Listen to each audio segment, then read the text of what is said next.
ప్రతిదానికి సమయం ఉంటుంది, కానీ నంబర్ 1 సమయం ఇస్తావు, నంబర్ 2కి సమయం ఇస్తావు. మరి సిగ్గు లేదు మనకి, అవి చెప్తే సిగ్గేస్తుంది మనకి. దీనికి మాత్రం సిగ్గుపడతాం, లోపల కూర్చోటాకే సిగ్గుపడతాం, ఫ్యాన్ కింద కూర్చోటానికి. ఈ థింకింగ్ ఉండాలి, ఈ ఆలోచన ఉండాలి మనకి.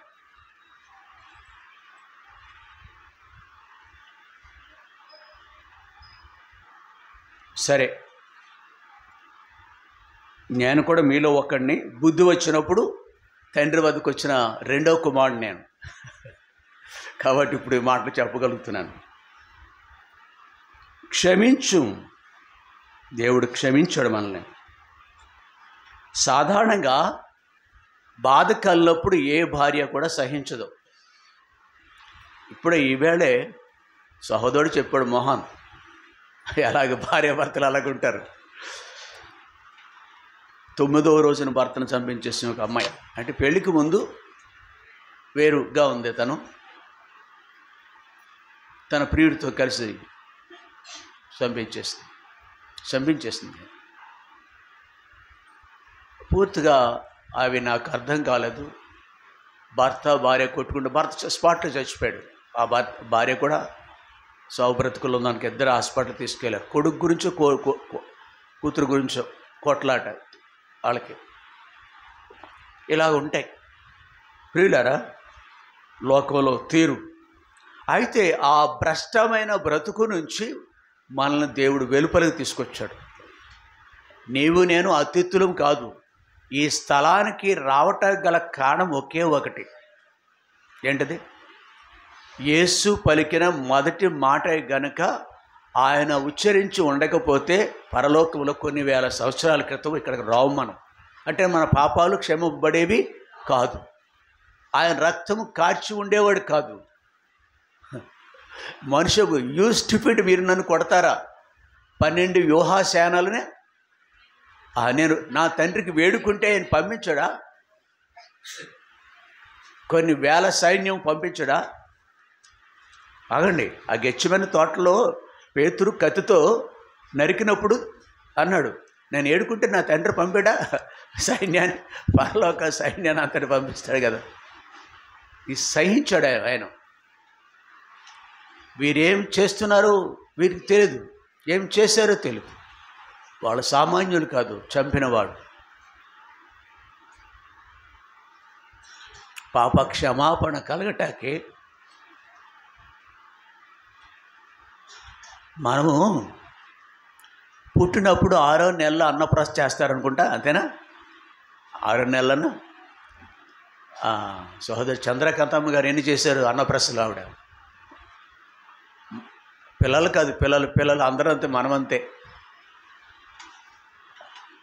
అప్పటి నుండి ఒకటే ఆహారమా కాదా? అది ఇన్ జనరల్ నేను చెప్తున్నానమ్మా. ఆహారం అదే అన్నం. 70, 80, 90 ఏళ్ళు వచ్చినా అదే, అవునా కదా? ఆహారమే కదా, ఘనాహారమే. ఆ రోజు ఘనాహారం పెడతారు, ఇంచుమించు పిసికి పెడతారు. ఎప్పుడు తిన్నా ఆహారమే. సంవత్సరాలు తడిపోయి 60, 70, 80, 90 వచ్చినా కానీ ఈ వాక్యం దగ్గర మాత్రం చేదుగా ఉంటుంది. ఎప్పుడు అదే వాక్యమా? ఆదివారం కనుక పోయిన వారం ఆదివారం మెసేజ్ని సెకండ్ మెసేజ్ రిపీట్ చేస్తే ఆ వెనకాల ఉన్న కుర్చీలో కూర్చున్న వాళ్ళకి అసలు అనుభూతి దేంటిది? పోయిన వారమే కదా. ఇక్కడ కూర్చున్న వాళ్ళకి అసలు వినబుద్ధి లేదు. రిపిటేషన్లో మళ్ళా తిరిగి సమీక్ష అంటారు, దాన్ని రివ్యూ అంటాం, సమీక్షించుకోవటం. There are so many new thoughts అనమాట. నా అనుభవం అది. క్రొత్త తలంపులు ఎన్నో దేవుడు అదే మెసేజ్ మీద ఇస్తాడు. మీ గొడవ పడలేక మరో దానికి వెళ్తూ ఉంటాను నేను. అక్కడ 1 అవర్ అయిపోద్ది. మళ్ళీ రివ్యూ చేసేటప్పుడు వచ్చే దేవుని తలంపులు ఉంటావే. కొంతమందికి నిద్రపోతులు ఉంటారు, వాక్యం మీద మనసు పెట్టిన వాళ్ళు ఇలాగ మెలు తిరిగిపోతూ ఉంటారు. వాళ్ళ గురించి కొత్తదే. That same old message repeat చేస్తుంటే నువ్వు తలంపులు ఎన్ని వస్తాయో న్యూనెస్, స్ట్రేంజ్, క్రొత్తది. అలాగే ఇక్కడ ఇదే మాట ఈ 5 లేక 6 మాటలు, 1-2 మాటలే. ఇప్పుడు కూడా 1-2 మాటలే I can explain with in the limitation period. ఈ క్లుప్తమైన సమయంలో, కొద్దిపాటి సమయంలో ఇంకొక 1-2 మాటలు మాత్రమే మనం ధ్యానించగలం. అంత ఉన్నతమైనది. మన బ్రతుకంతా ధ్యానించినా కానీ ఇంకను ఎన్నో ఆ తలంపు దగ్గర మన హృదయాలు కదిలింపబడతాయి. ఆ తలంపు దగ్గర మన బ్రతుకులు సరిచేయబడతాయి. అదే తలంపు దగ్గర మనలో నూతన జీవము ప్రవహిస్తుంది, నూతన స్వభావం ఇస్తూ ఉంటుంది. రోజు ఆ వాక్యం దగ్గరికి వెళ్ళినప్పటికీ, ప్రతిరోజు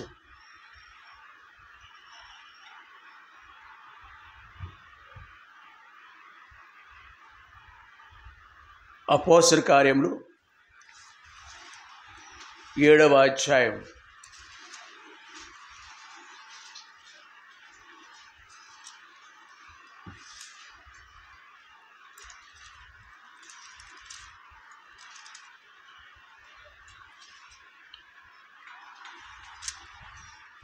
59-60.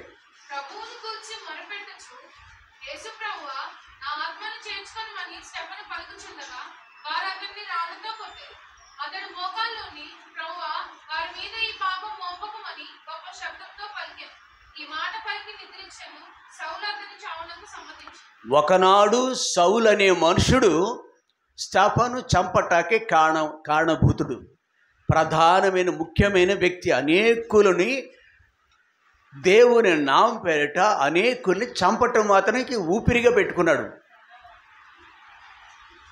అతడు జీవనోపాధిగా పెట్టుకున్నాడు. యేసు ప్రభు నమ్మిన వాడిని చంపటానికి ఉద్దేశం కలిగి ఉన్నాడు. యేసు ప్రభు చనిపోయినప్పుడు చూశాడు ఈ మనుషుడు. యేసు ప్రభు రాక తెలిసి మనుషుడికి, సౌలైన మనుషుడికి అంతా వింటున్నాడు, ప్రవచనాలు తెలుసు. కానీ కనులుండి చూడక, చెవులుండి వెనుక, హృదయం గ్రహింపులేని దౌర్భాగ్యస్థితితో మనం దేవుని దగ్గర రాకపోవడం ఎలాగున్నామో అలాగే ఉన్నాడు ఈ సౌలైన మనుషుడు. అదే మనుషుడు తనతో ఉన్న గ్రూపు రౌడీస్కి మూక ఉంటుంది, తన కూడా మూక ఉంటుంది. వాడు మెయింటైన్ చేస్తాడు నానా రకాల వాటితో. అలాగే ఇతను కూడా ఈ సౌలైన మనుషుడు ఇతను సమ్మతించడం ఏంటి, చంపండి అన్నాడు, శబాష్ అన్నాడు ఈ మనుషుడు. బైబిల్ రాసింది క్రొత్త నిబంధనలో ప్రత్యేకమైన స్థానం సంపాదించుకున్నాడు ఈ సౌలే. చంపటం ద్వారా కాదు, చేసిన చెడ్డ పనులు కొంచెమే, కానీ ప్రభుకి యేసు పలికిన ఆ మాటే తనని బ్రతుకును మార్చివేసింది. ఎంతటి దౌర్భాగ్యుడైనా కానీ, ఏ స్థితి గతం ఏమైనా కానీ, ప్రస్తుతము కాగా ఎవడైనా క్రీస్తునందు వినడ వాడు నూతన సృష్టి అని చెప్పబడిన రీతిగా ఈ యొక్క వ్యక్తి మారినట్టుగా మనం చూస్తాం. ప్రభు గూర్చి మొరపెట్టుచు, యేసు ప్రభువా నా ఆత్మను చేర్చుకోమని స్తెఫను పలుకుచుండగా వారు అతని రాళ్లతో కొట్టిరి. ప్రభువా వారి మీద ఈ పాపము మోపకమని గొప్ప శబ్దంతో. ఇతని యొక్క మాటలో ఏమి విమిడి ఉందంటే, ఏ భావం విమిడి ఉందంటే, వీరు ఏమి చేస్తున్నారు వీరికి తెలియదు, దయతో వీరిని క్షమించుము. యేసు ప్రభు చెప్పాడు ఆ మాట. దేవాతి దేవుని యొక్క కుమారుడు యేసు ప్రభు నమ్మని యేసు ప్రభు కొంచెమే ఈ లోకా నుంచి వెళ్ళారో లేదో పరలోక రాజ్యానికి. ఆయన కొరకు యోగ్యంగా ప్రాణాలు సహితం అర్పించడానికి ఇష్టపడుచున్న ప్రియమైన శిష్యుల్లో ఒకడు ఈ ఎవరైతను స్తెఫను. స్టీఫెన్ అని కూడా ఒక వ్యక్తి పేరు పెట్టుకోవచ్చు, కానీ బతుకు మారదు. ఈ స్తెఫనును పోలి నువ్వు ఉండాలిరా బాబు అని బాప్తిస్మ రోజున ఎవరైనా అతనికి నామకరణం చేయొచ్చు. నామకరణం చేయట్లో తప్పులేదు, కలిగి ఉండాలని ఆ వ్యక్తి ఆశించట్లో తప్పులేదు. ఏ తప్పు? ఆ గ్రహింపు ఏ కొంచెమైనా దేవుని కొరకు కొంతమంది వ్యక్తులు గుర్తొస్తేనండి నోరు పెకలదు, మాట్లాడలేం కదా. దౌర్భాగ్యమైన జీవితాలు కలిగి ఉన్నారు. ఈ సౌలు అనే మనుషుడు ఎంత దుష్టుడో దేవుని దగ్గర రాకపోరు. అంతకంటే దౌర్భాగ్యమైన అట్లాంటి పనులు చేయరు, కానీ అంతకంటే భయంకరమైన హృదయం వాళ్ళది. పేరు గొప్పగా ఉంటుంది, అమ్మా బాబులు వెతికి వెతికి పెడతారు పేర్లు. గొప్ప వ్యక్తులుగా ఉండాలని పెట్టుకుంటారేమో. గౌతమ్ కార్తికేయ అంట ఒక అబ్బాయి పేరు. మొన్న వాళ్ళ నాన్నమ్మ ఇక్కడ ఉందిలేండి. అలా వెతికి పెడతారు. ప్రభు పిల్లలకు అలాగనే కొన్ని పేర్లు పెట్టవచ్చు. మీ నాన్న మీ అమ్మ నీకు అలా పెట్టి ఉండొచ్చు. ఆ గ్రహింపు కలిగి ఉండాలి. మనం ఎలాంటి మనస్సు కలిగి ఉండాలి. స్టెఫను వలె రాళ్లతో కొట్టి చంపేస్తుంటే తన ప్రాణం మీద ఆశ లేదు తనకి. ఆ రాళ్లతో కొట్టినప్పుడు రక్తాలు కారుతుంటే శిరస్సు పగిలి ఉంటుంది, ముఖము చిట్లి ఉంటుంది. కాని చోట్ల అన్ని చోట్ల దెబ్బలు, రాళ్ళు, వర్షం పడుతుంది, వర్షం కురుస్తుంది. ధర్మశాస్త్రం ప్రకారం రాళ్లతో కొట్టి చంపాలని ఉంది. దేవునికి, యెహోవా అనే దేవునికి లేఖనాలకి వ్యతిరేకంగా ఎవడన్నా మాట్లాడితే రాళ్లతో కొట్టి చంపను ఇప్పుడు కూడా ఉంది. ఆ మోషే ధర్మశాస్త్రం అదే చెప్తుంది. పంటికి పన్ని, కంటికి కొన్నని. ఆ లేఖనం ప్రకారం వాడు చేసావని వాళ్ళు అతిశయిస్తున్నారు. కానీ ఇప్పుడు ఏదైతే మాత్రం మొదటి మాటను జ్ఞాపకం చేసుకొని మొదటి మాట ప్రకారం దేవుని బిడ్డగా మార్చబడి దేవుని కొరకు జీవిస్తున్న ఈయన తన బహుశా భార్య, పిల్లలు, ఎన్నో భారాలు ఉండవచ్చేమో, కానీ దేవుని కొరకు నేనున్నానంటూ సువార్త చేస్తూ ప్రభు కొరకు ప్రయాసపడే వ్యక్తి. బోధ చాటున డబ్బు సంపాదించుకోవాలని, జీవనోపాధి చేయాలని మనసు కలిగిన వాడు కాదు. బోధ చాటున, బోధ అవతారంతో, పాస్టర్ అవతారంతో బ్రతుకు తెరువును ఎళబుచ్చుకోవాలని ఆశ కాదు ఇతంది. ఆ కోకు చెందినవాడు కాదు. ప్రభు కొరకు ప్రాణమును సహితము ధారపోస్తాడు. యెషయా గ్రంథం 58వ అధ్యాయం 12వ వచనం అనుకుంటే చదవండి. యెషయా గ్రంథము 58వ అధ్యాయము.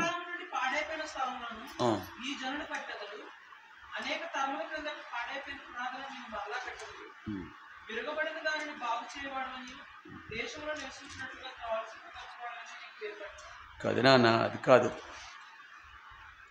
56వ అధ్యాయం కూడా కాదు. 53వ అధ్యాయం 12వ వచనం. అదేమొద్దు మాకు. ఏలనగా మరణమునందునట్లు అతడు తన ప్రాణమును, సందర్భానుసారంగా తీటి అదే భాగం చదవటం ఇంకా గొప్పగా ఉంటుందండి. కాబట్టి సందర్భం అది. ఆయన ప్రాణము ధారపోశాడు. ఆయన కలిగి ఉన్న మనమును దేవుని కొరకు ఎలాగున చేయబద్దులుగా ఉన్నామని యేసు పలికిన మాట నేర్పిస్తుంది. యేసు ప్రభు నమ్మిన వారు జీవితం లేక నడక కూడా, ఆ అడుగు జాడలు కూడా ఈ మాటను జ్ఞాపకం చేసుకో. ప్రభా, అంత కాపోయినా నీ కొరకు. మీకు తెలుసా, గవర్నమెంట్లో సెలవు ఇవ్వట్లేదు రోజు good Friday. What nonsense you are doing. డిపార్ట్మెంట్ని కేంద్ర ప్రభుత్వం ఆదేశిస్తుంది, రాష్ట్ర ప్రభుత్వాలు ఆదేశిస్తున్నాయి. What nonsense. Good Friday ఏంటి? గాడ్ గుడ్డు గంగరపోసానా? ఎవరిదైతే గుడ్ ఫ్రైడే? గుడ్ ఫ్రైడే ఎవరికాదు. కొన్ని వందల సంవత్సరాలు, వేల సంవత్సరాల యొక్క మంచి క్రమాన్ని వీళ్ళు బీజేపీ వాళ్ళు ఒకరోజు వస్తుంది, మీకు ఒకరోజు వస్తుంది. ఆదివారం ఆరాధన తీసేస్తారు, శనివారం ఆరాధన. శనివారం చాలా స్పెషల్ వీళ్ళకి శనివారం స్పెషల్. ముస్లింలు సహితము వాళ్ళ శుక్రవారం ప్రత్యేకత. కానీ అక్కడ ఈ మధ్య కాలంలో మేబీ 10 or 15 years ఈ మధ్య కాలంలో సండే మీరు ఆరాధన చేసి సండే హాలిడే ఇచ్చేస్తుంది వాళ్ళకి. సండే కూడా ఆరాధన మొదలుపెట్టేశారు. కరడుగట్టిన సిద్ధాంతాలు కలిగిన ముస్లింలు సహితము ప్రభు పిల్లలకి స్వేచ్ఛ ఇస్తుంటే దారులను మూసుకుపోతున్నాయి. ఇక్కడ గుడ్ ఫ్రైడే సాఫ్ట్వేర్లో ఈ కంపెనీలో పనిచేసే వాళ్ళు గౌతమ్ అదాని, అంతటి వాడు కావాలని కాబోలు వాళ్ళ మనవడికి ఆ పేరు పెట్టారు. గౌతమ్ అదాని ప్రపంచంలో ధనవంతుడు అతను. ఆడ పక్కనే ముఖేష్ అంబానీ. వాళ్ళిద్దరూ మన దేశంలో. వాళ్ళే ఎందుకు గొప్ప వాళ్ళు తెలుసా? కొన్ని వేల కోట్లు, దేవుడు నన్ను క్షమించుగాక, కొన్ని వేల కోట్లు బ్యాంకులో తీసుకుంటారు. అవి ఎగనామం పెడతారు. అరే పర్లేదు లేరా నేను చూసుకుంటాను లేరా అంటారు. ఎవరు అన్నాడు కదా పదవులోను. కన్నీటితో ప్రార్థన చేయాలి. ప్రపంచానికి దేవుడు ఒక్కడే.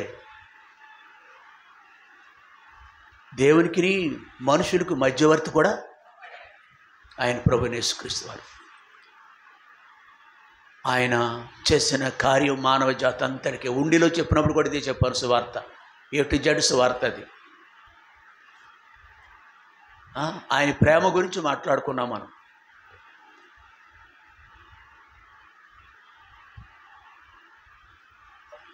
ముప్పై 33 రాష్ట్రాలు ఎన్నో నాకు లెక్కకిచ్చిన. అంటే కేంద్రపాలిత ప్రాంతాలు అంటాం. రాష్ట్రాలు వేరు. ఢిల్లీ కూడా బహుశా ఒకప్పుడు కేంద్రపాలిత ప్రాంతము, ఇప్పుడు అది రాష్ట్రం అయిపోయింది అనుకుంటా. సరే,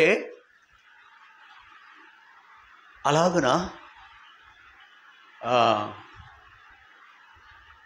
మన వాట్సాప్లో వచ్చింది చక్కగా ఎన్ని రాష్ట్రాలలో బీజేపీ అధికారంలో ఉంది. బైబిల్ ఈ 10 నిమిషాలు కొంచెం నేను మిమ్మల్ని బాధ పెడతాను వాక్యం దగ్గర నిలబడినప్పుడు. మిగిలినప్పుడు ఫ్రెండ్ హలో అంటే భుజమది అయితే భుజమది. దేవుని వాక్యం దగ్గర మాత్రం సహించను. పాటల దగ్గర పాటలన్నీ పోగొట్టేశాడు ఒక ఆయన. ఎప్పుడు చెక్ చేసుకోవాలి? మైక్ ఎప్పుడు చెక్ చేసుకోవాలి? నాకు రాదు, ప్రశాంత్కి అసలు రాదు, ఏబిసీలు రావు. అయ్యి ప్రయత్నం చేయాలి. నేర్చుకోలేదు మేము. నేర్చుకుంటే మీకంటే తాతలుగా పనిచేస్తాం మేము. ఫోన్ ముట్టుకోవడం చేత కాదు. అది ఎక్కువ దేవుని పిల్లలకి ఉండవలసింది ఏంటంటే యవనస్తులకి అవి చెక్ చేసుకోవాలి. ఆయన్ని హలో హలో చెక్కింగ్. డ్రమ్స్కి ఇంకో మైక్ అక్కర్లేదు మనకి. ఇబ్బంది పడతారు వీళ్ళందరికీ. కొన్ని వేల మంది ఉంటే డ్రమ్స్కి మైక్, అంటే డోలక్కి డ్రమ్ ఒక మైక్, అంత సీన్ లేదు మనకి కదా. పైపెచ్చి ఇబ్బంది కూడా. మనం ఏ రోజుల్లో ఉన్నాం? రండి వెళ్ళిపోదాం, రండి, ఈ సొలు కబుర్లు వద్దు మనకి. ఎట్లాంటి సమస్యల్లో ఉన్నాము. ఆయన పలికిన మొదటి మాట మనల్ని ధన్యులు చేసింది. మన జీవితాలను ఉద్ధరించింది. ప్రియ సహోదరి, ఆయన స్వభావం ఏమైనదో ఆయన అలాగనే ఉన్నాడు. మత్తయి సువార్త 5వ అధ్యాయం, మత్తయి సువార్త 5వ అధ్యాయము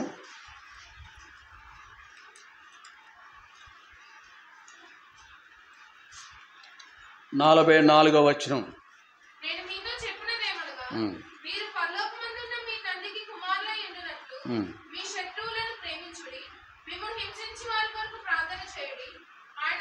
చాలు. తర్వాత ఉపమానం కూడా, చెడ్డవారి మీదను మంచివారి మీద సూర్యుడిని నీతి అలాగే నీ కాబట్టి ఆయన చెప్పిన మాటలే కదా. ఆయన ఏం చెప్పారు అలాగనే ఆయన శిలువ మీద ఉండి క్షమించాడు. అవునా కదా? శత్రువుని ప్రేమించాడు ఆయన. వాళ్ళ కొరకు ఏం చేస్తారు? ఇది ప్రార్థన.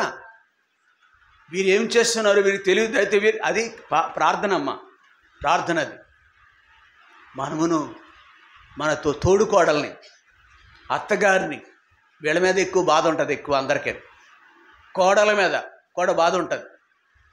మనం తీసిపోము. అన్నదమ్ములోను భార్య భర్తలు ఎలాగ ఉంటాయి. కాబట్టి ఉన్నప్పుడు ఈ మనస్సు కలిగి ఉందాం. మనం కూడా దేవుని పిల్లలమైతే ఈ మనస్సు కలిగి ఉందాం. ఇలాగున యేసు ప్రభు ఆయన చెప్పింది చేస్తున్నాడు, అలాగున జీవిస్తున్నాడు. గనుక మనం ఇప్పుడు ధన్యులైపోయాం. ఒక సంఘటన మనందరికీ తెలుసు, మరోసారి జ్ఞాపకం చేసుకుంటే మంచిదే.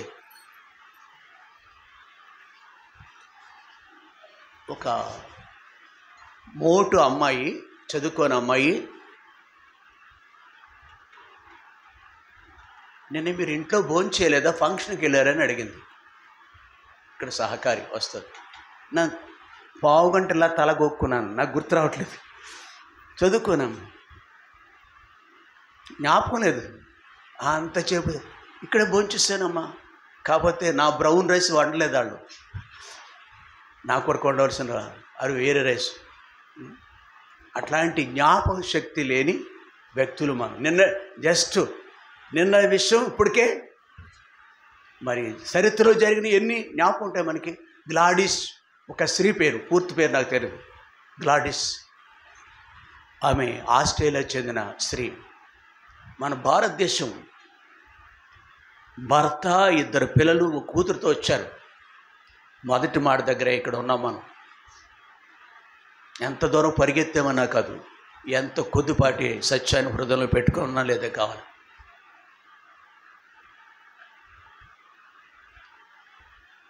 కుష్టివాళ్ళ మధ్య, కుష్టివాళ్ళు కొన్ని వందల వేల మంది ఒక ప్రాంతంలో, వాళ్ళు కుష్టి వ్యాధి రాగానే వాళ్ళు తరిమేస్తారు, అవునా కదా.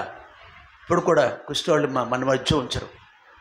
ఆ సంఘర్షణలో నాకు తెలుసు, కుష్టి వచ్చింది. నాయుడు అతని పేరు, ఆస్తి బోళంత ఉంది, భవంతి కట్టుకున్నాడు, పోలంత పొలం ఉంది, అక్కడే ఉన్నాడు.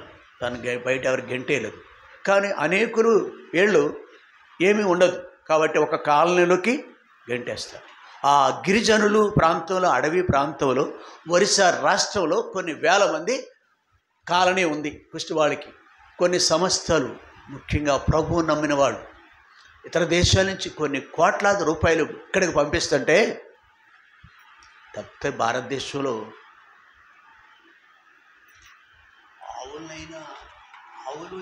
ఆవులు అందుకే కాలనీలు. వరలక్ష్మికి అర్థం కాలేదేమో, వాలంటీరు అక్కకి.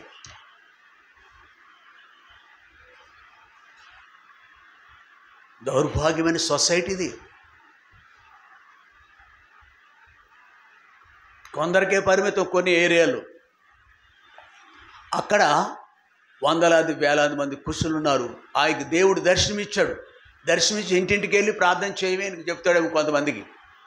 ఈ దర్శనం ఏంటంటే, దేవునికి ఇచ్చిన భారం ఏంటంటే, ప్రభు ఇచ్చిన భారం. దౌర్భాగ్యులైన సమాజంలో తినటానికి తిండి, కట్టుకోవడం బట్ట, స్వస్థత లేకుండా దుర్వాసన, కుష్ఠవ్యాధి మైళ్ళు తరబడి. ఒకసారి కుష్ఠ రోగుల కాలనీ ఉంది ఇక్కడే, గురుపూడి అవతల కాలువ అవతల ఉంది. అక్కడ ఒక మనుషుడు ఉన్నాడు, సేవ చేస్తా అంటాడులేండి.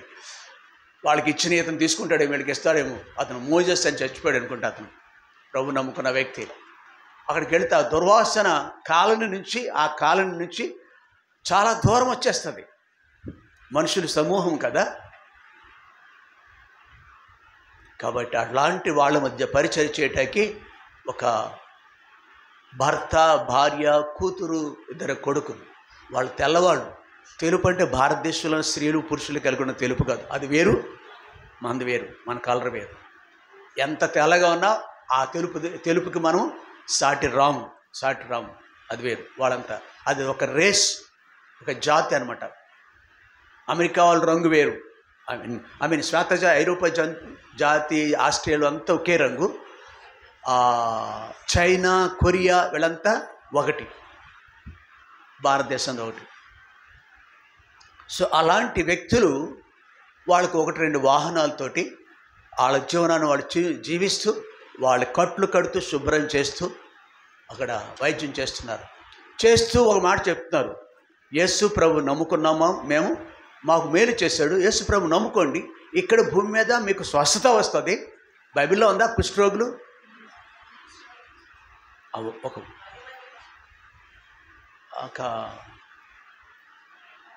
ఒక పాట ఉంది కదా, ఒకటి పలవే పాడుకుందాం మనం. కాదు, మన గుండెలు కూడా పాడాం, పలవే పాడాం. యేసు ప్రభువే లోకరక్షకుడు, వేరెవ్వరు లేరు. పాపులైన మనన రక్షింప వేరెవ్వరు లేరు. పాపులైన మరణ రక్షింప. కుష్ఠరోగులనెల్లా శుద్ధుల చేసి ఇష్టపడి స్వస్థతనిచ్చే. కుష్ఠరోగులనెల్లా శుద్ధుల చేసి ఇష్టపడి స్వస్థతనిచ్చే. చనిపోయిన వారిని జీవులుగా చేసన్, చనిపోయిన వారిని సజీవులుగా చేసన్, లేకుండా చేసన్. ఎవ్వరు లేరు జీవాధిపతి యేసుడే, వేరెవ్వరు కాదు జీవాధిపతి. చాలు, అది పాట. బైబిల్లో ఉన్న వాక్యాలే పాట. అది సత్యం. అదే సత్యాన్ని వాళ్ళు చెప్పారు యేసు ప్రభుని. ఇప్పుడు ఏమైంది అమ్మా వింటున్నారా? ఇప్పుడు ఏమైంది? ఆ కుష్ఠరోగుల కాలని పేరు మార్చేశారన్నమాట. ఇప్పుడు యేసు ప్రభుని నమ్ముకున్న వాళ్ళ యొక్క కాలని 100కి 10 మంది కూడా, 100కి 100 మంది, 100 మందికి 100 మంది కూడా యేసు ప్రభుని నమ్ముకున్నారు. అరే ఈ మనుషుడు వైద్యం చేయొచ్చు, వాళ్ళ చేతులు ముట్టుకుంటాడు, దుర్వాసన భరించలేని చెప్పాను. నేను స్వయంగా చూశాను. భీమవరంలో కుష్ఠరోగ కాలనీకి వెళ్ళాను. నేను వెళ్ళాను ఒకసారి చూద్దాం ఏంటని. వాసన భరించలేక దూరంగా వచ్చేసారు, పారిపోయి వచ్చేసారు. అట్లాంటి సంవత్సరాల తరబడి ఎదిగిన 15-18 సంవత్సరాల అమ్మాయి ఉంది. వాళ్ళకి పిల్లలు 12-15 సంవత్సరాల కొడుకులు ఉన్నారు. వాళ్ళు ఆరు బయట రోడ్డు పక్కనే ఆ వ్యాన్లోనూ పడుకుంటారు. వాళ్ళు భవంతులు ఏమి లేవు, అటవీ ప్రాంతం లాంటిది అది, గిరిజనులు ప్రాంతం, కొండలు గుట్టలు. యేసు ప్రభును ప్రకటిస్తున్నారు వీళ్ళు.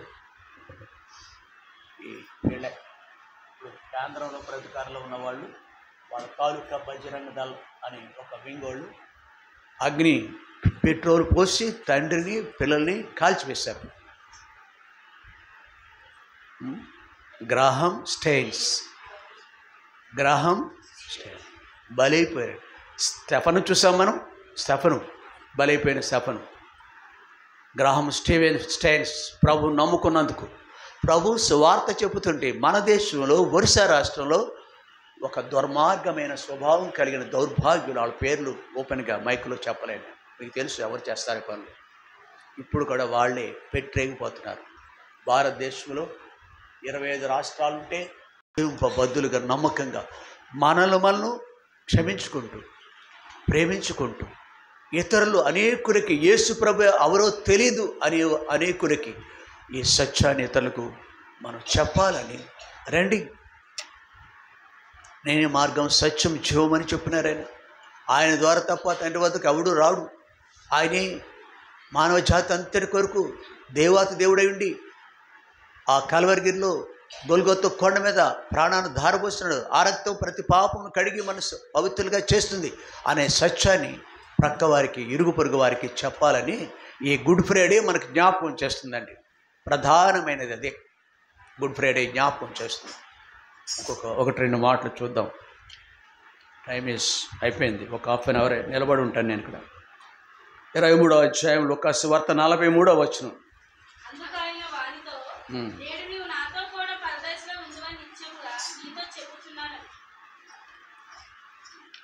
అందుకు ఆయన వానితో, నేడు నీవు నాతో కూడా పరదేశంలో ఉందని నిశ్చయముగా. ఎవరండి ఇతను? స్టెఫను పరలోక రాజ్యానికి వారసుడు. పేతురు ద్వారా 3000 మంది ఒక రోజున 5,000 మంది రక్షింపబడినవాడు పరలోక రాజ్యానికి వారసులు.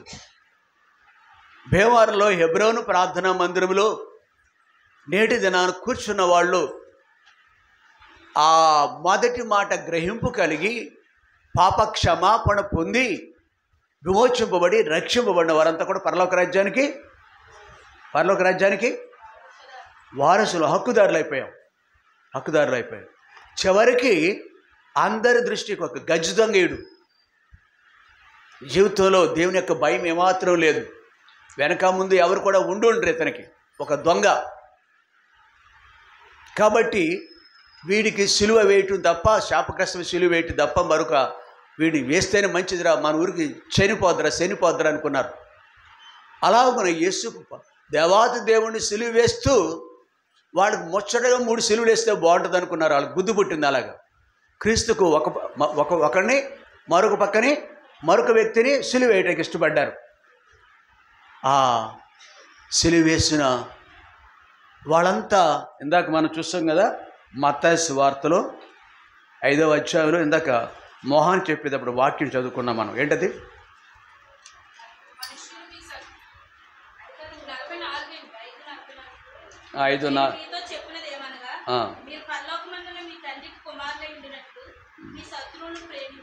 నేను అది కాదు, నేను ఇందాక చదివించు కాదురా.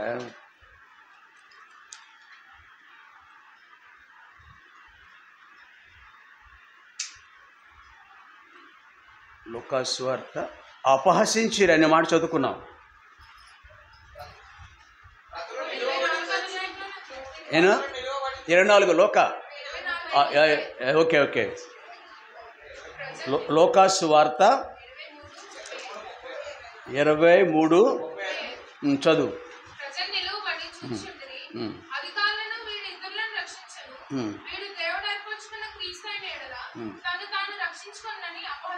చాలు అమ్మా, పూజ చేస్తున్నాను, కూర్చోడానికి ఇబ్బంది అవుతుంది మీ అందరికీ. ఇట్లా పోస్చర్స్ మార్చుకుంటున్నారు, ఎక్కువసేపు కూర్చున్నారు కదా. యేసు ప్రభు సిలువ వేసిన ముందు రోజు రాత్రిపూట పట్టుకున్నారు, బంధించారు ఆయన్ని. గెచ్చమైన వనలు బంధించారు, త్రాళ్ళతో బందీగా. ఆ బందిపోట్టు దొంగను పట్టుకుంటున్నట్టు వచ్చారన్నాడు ఆయన. అలా బంధించారు. రాత్రంతా చెరలో ఉన్నాడు. ఆహారము నీళ్లు ఇచ్చి ఉండరు వాళ్ళకి, దొంగలకి ఇవ్వరు కదా సహజంగా, కాని వ్యక్తులకి. అలాంటి యేసు ప్రభుని అదే కాడ కట్టారు కదా వాళ్ళు, అట్టి స్థితిలో ఎంచారు వాళ్ళు. ఆయన ఉదయాన్నించి సిలువ న్యాయస్థానం ప్రకారం సిలువ వేయుడని పిలాతు యొక్క తీర్పు ప్రకారం సిలువ తీసుకెళ్తున్నారు. ఆ గొల్గోతా కొండకి తీసుకెళ్తున్నారు. భయంకరం కొయ్య అది, నిలువు అడ్డకమ్ములతో ఉన్న కొయ్య అది. ఆ భుజం మీద ఆ దేవాది దేవుడు సుకుమారంగా పరలోకమందు ఉన్న దేవుడు మరియ కడుపు ద్వారా, గర్భం ద్వారా ఆయన లోకానికి వచ్చారు. ఆ ప్రభువు అంత కొయ్యను మోసుకుంటూ వెళుతూ కొన్నిసార్లు కింద పడ్డాడు మరలా, అవునా కదా? బరువు మోసుకొని కింద దింపుతాం కాదా? ఎంత దూరమో, ఎన్ని కిలోమీటర్లు అది. బింది ఎత్తుకొని ఎక్కడికి వస్తాం? ట్యాప్ గారిని కిచెన్లోకి వేస్తాం మనం, అంతే కదా. చెరువు ఉంటుంది, గతంలో బావి ఉంటుంది, అక్కడి నుంచి ఇక్కడే కదా, కిలోమీటర్ల దూరం ఉంటుందా? నువ్వు ఎప్పుడో పురాతన కాలంలో యేసు ప్రభుని కొన్ని కిలోమీటర్ల దూరము ఇలా కొయ్యను మోస్తూ వెళ్ళాడు ఆయన. పలుమారు కింద పడిపోయాడు అలసట వచ్చి. ఏం చేసేవారు అప్పుడు? పశువులను కొడతారు. బండికి కట్టిన పశువుల్ని, ఎద్దులను నడవలేకపోతుంటే ఏం చేస్తాను తెలుసా? నేను బండి తోలేవాడిని, ఆ నాగలు దున్నేవాడిని. అట్లా పలుమార్లు కొడతాం. దానికి కర్ర ఉంటుంది, కర్రకి తాడు ఉంటుంది, చక్కటి మంచిగా బాగా తగిలేది. పశువులను చేసే పని మనుషులను, దేవుని వాళ్ళు.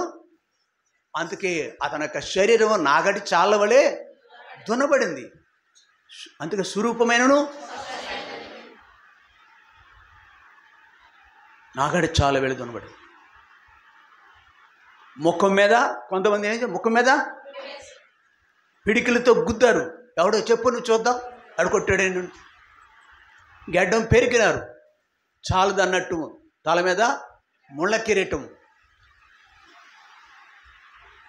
ఎండిన నేల మీద, భూమి మీద లేత మొక్కవలే ఆయన ఉన్నాడు. నవనవలాడిపోతుంది, నకనకలాడిపోతూ. నీళ్లు లేని మొక్క ఎలా ఎండిపోతూ ఉంటుందో అలాంటి స్థితిలో ఉన్నాడు. చివరికి ఫైనల్గా ఈ స్థితిలో స్వరూపమైనను సొగసైనను లేని ఆ ప్రభు, ఇంతగా శ్రమ పొందిన ఆ ప్రభు సిలువ వేయబడ్డాడు. సిలువ మీద దృశ్యం ఇది. రెండవ మాట. ఈ 2 మాటలు చూసుకుని ముగించుకుందాం, ఆరాధనలోకి వెళ్దాం మనం.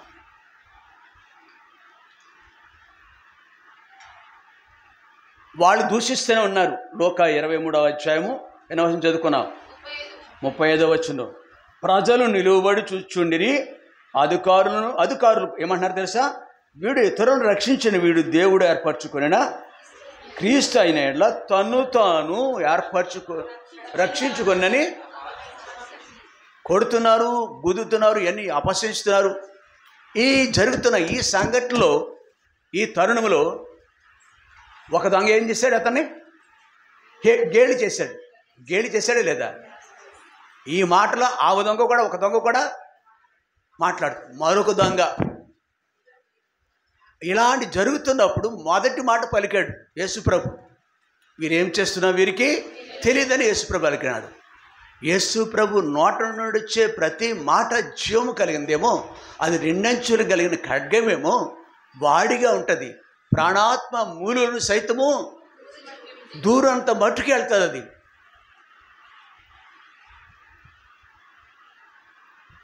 మీటింగ్స్ చాలా పెడతాం మనం, వాక్యం చాలామంది వింటారు, కానీ కొద్దిమందే కార్యం జరుగుతుంది, కొద్దిమందిలోనే కార్యం జరుగుతుంది.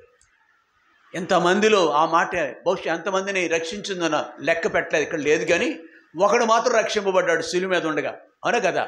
యేసు పలికిన మొదటి మాట, తండ్రి వీరేం చేస్తున్నారు వీరికి అన్న ఆ పలికిన మాటకు ఈ వ్యక్తి, ఆయన ఈ మాట పలికినప్పుడు 43వ వచనంలో అందుకు ఆయన కాదు, 42వ వచనం,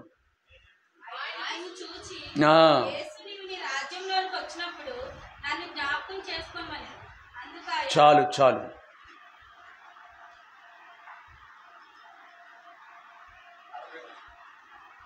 కాదు. ఇప్పుడు ఆయన పలికిన మాట ఏంటి?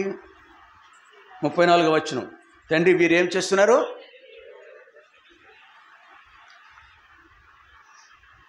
ఈ మాటలు వినిన అనేకులలో ఎంతమందిలో దేవుని చేత, దేవుని మాట చేత పట్టబడ్డారో తెలియదు. కానీ ఈ మాట వినిన ఈ దొంగలో లోతైన కార్యం చేసింది. ఆ మనుషుడు పలికిన మాట ఏంటి? ఆయన చూసి, యేసు నీవు నీ రాజ్యంలో లోనికి వచ్చినప్పుడు నన్ను అంటే వెంటనే ఏమన్నాడండి?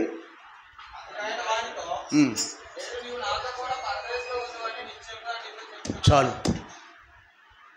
అతడు రాజు అయి ఉంటాడని గ్రహించాడు.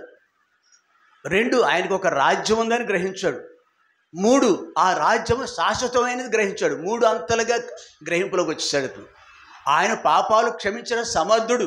పలుమార్లు చెప్పాడు లేదా భూమి మీద, పాపం క్షమించే అధికారం నాకు, శాస్త్రులు పరిచయాలను ప్రశ్నించినప్పుడు పాపాలు క్షమించే అధికారం నాకు దేవుడు ఇచ్చాడు. నాకు ఆయనే దేవుడు ఒకటే తండ్రి ఇచ్చాడు అంటాడు. కాబట్టి ఆ ప్రభు ఇతను పలికిన మాట ఇతనికి ఏం గ్రహింపు వచ్చిందంటే, ఆయన ఒక రాజు, 2 ఆ యొక్క రాజ్యం ఉంది, ఆ రాజ్యం శాశ్వతమైనది. ఈ రాజ్యం భూరాజ్యము ఎలా చనిపోతున్నాడు ఈ మనుషుడు? ఎవరు? దొంగ. యేసు ప్రభు కార్యం పూర్తి చేశాడు, పరలోక రాజ్యానికి వెళ్ళిపోతున్నాడు. ఇవన్నీ గ్రహింపంతా విన్న వ్యక్తికి వచ్చింది. అతనికే కాదు, మనకు కూడా ఉంది, విన్నవాళ్ళకి. లేదా ఆయన రాజు అని తెలియదు మనకి, ఆయన రాజ్యాధికారి, ఆయన ఒక రాజ్యం ఉందని తెలియదా, పరలోక రాజ్యం ఉందని తెలుసా మనకు? లేదా. అది ఎలాంటిది? స్థిరమైన రాజ్యం, శాశ్వతమైన ఆ రాజ్యంలో సదాకాలం మనం కూడా అని నమ్ముకుందా లేదా?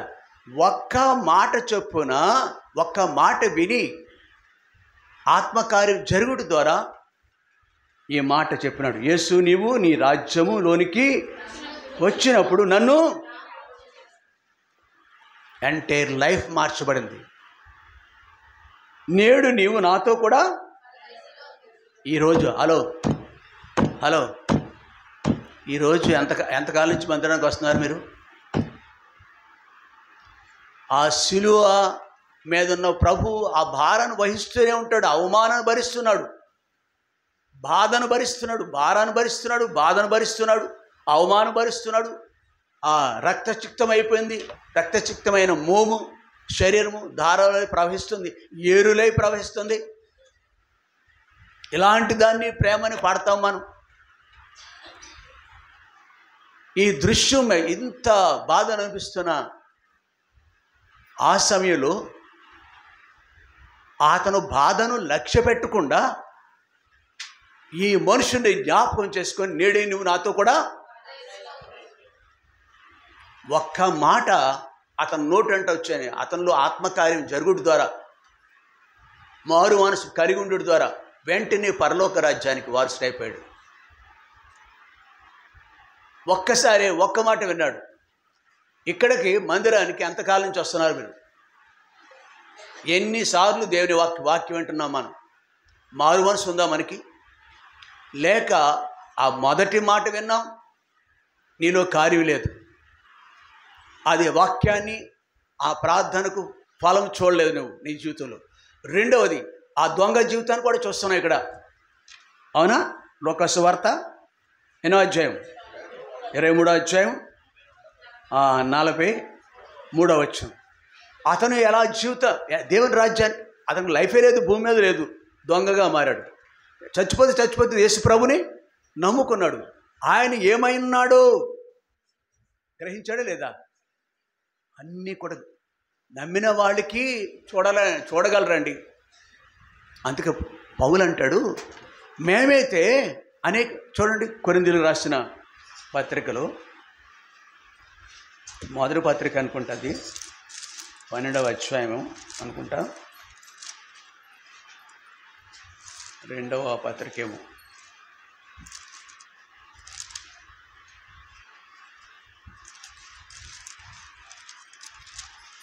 నో,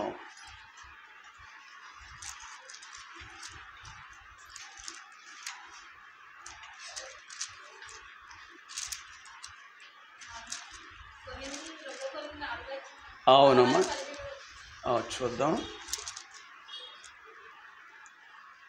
ఇక్కడ 2వ అధ్యాయము 9వ వచనం. కొరింథీయులకు రాసిన మొదటి పత్రిక 2వ అధ్యాయం 9వ వచనం.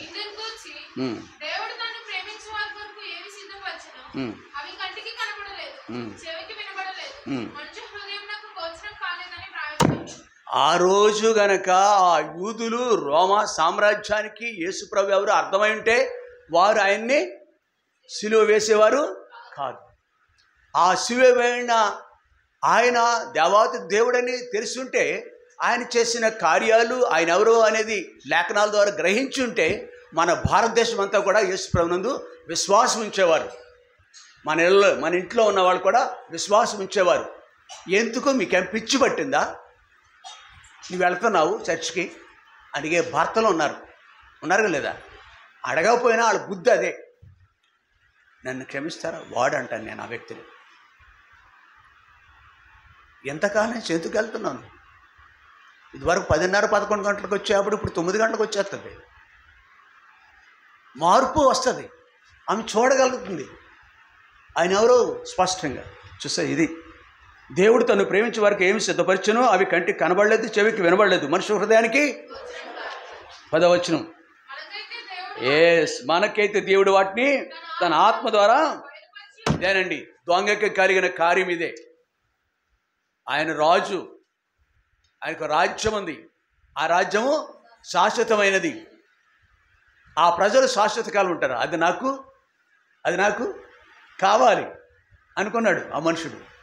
కానీ మన చూస్తున్నారే మన ఇంట్లో వాళ్ళు, బయట వాళ్ళు అందరూ తర్వాత చూద్దాం. ప్రియులారా, దయతో గుడ్ ఫ్రైడే రోజున మీరు కూడా ప్రభు బిడ్డలు అయిపోండి. అతనికంటే శ్రేష్ఠులు కదా మనం, దొంగని ఇచ్చుతాం కదా మనం. మనలో దొంగ కాదు నేను, ఇంకోటి కాదు, జోదగాడిని కాదు, మంచివాళ్ళమే కదా. అయితే నీకొకటి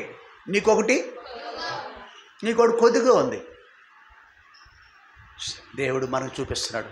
రెండవ మాట, మిగిలిన మాటలు మనకు అందరూ తెలుసు, ఇంటికెళ్ళి చదువుకోండి. మనం ఇప్పుడు ఏం చేయాలంటే,